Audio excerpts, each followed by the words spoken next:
চুয়াডাঙ্গার কিশোর জিহাদকে অচেতন করে ইজি বাইক ছিনতাই। মেহেরপুর সদর উপজেলার আমঝুপিতে কৌশলে অচেতন করে এক কিশোর ইজি বাইক চালকের ইজি বাইক ছিনিয়ে নিয়েছে দুর্বৃত্তরা।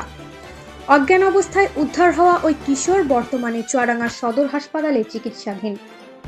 সকাল 10টার দিকে কারপাডাঙ্গা বাজারে আসলো।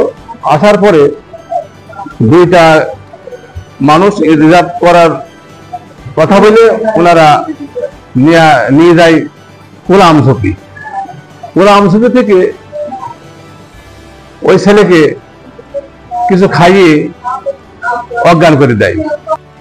জানা গেছে সোমবার ২রা নভেম্বর দুপুর 12টার দিকে চুয়াডাঙ্গার দামোদা উপজেলার কার্পাসডাঙ্গা ইউনিয়নের আরামডাঙ্গা গ্রামের পূর্বপাড়ার আসাদুল হকের ছেলে জিহাদকে রিজার্ভ ভাড়া করে মেহেরপুরে নিয়ে যায় একদল যাত্রী।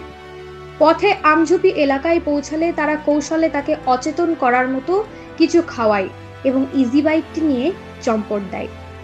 অচেতন অবস্থায় পড়ে থাকা জিহাদকে স্থানীয়রা উদ্ধার করে বাড়িতে খবর দেন। পরে পরিবারের সদস্যরা তাকে উদ্ধার করে চুয়াডাঙ্গা সদর হাসপাতালে ভর্তি করেন। ইজি বাইক চালকের পিতা আসাদুল হক রেডিও চুয়াডাঙ্গাকে বলেন, আমঝুপিতে ঠিকানা নিয়ে গিয়ে দেখি ছেলে অজ্ঞান অবস্থায় বাসায় শুয়ে আছে। তারপরে আমি যোগাযোগ করে একটু অটো গাড়ি দেখে আমি সদর হাসপাতালে নিয়ে আসলাম ভর্তি করার জন্য চিকিৎসার উদ্দেশ্যে। চুয়াডাঙ্গা সদর হাসপাতালে জরুরি বিভাগের চিকিৎসক ডক্টর ইসরাত জেরিন জেসি রেডিও চুয়াডাঙ্গাকে বলেন, অচেতন অবস্থায় বিকেলে কিশোর জিহাদকে হাসপাতালে আনা হয়। এই পেশেন্ট আমাদের কাছে আসছিল, তার আননোন পয়জনিং এর একটা হিস্ট্রি আছে।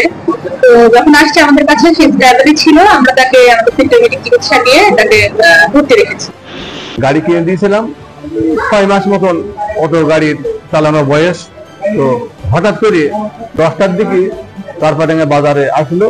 আসার পরে দুইটা মানুষ রিজার্ভ করার কথা বলে ওনারা নিয়ে যায় কোলা আমঝুপি থেকে ওই ছেলেকে কিছু খাইয়ে অজ্ঞান করে দেয়। দেওয়ার পরে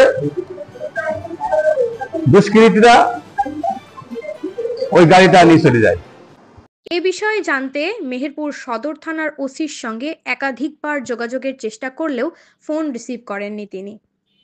নুসরাত জাহান মৌলি, রেডিও চুয়াডাঙ্গা ডেস্ক।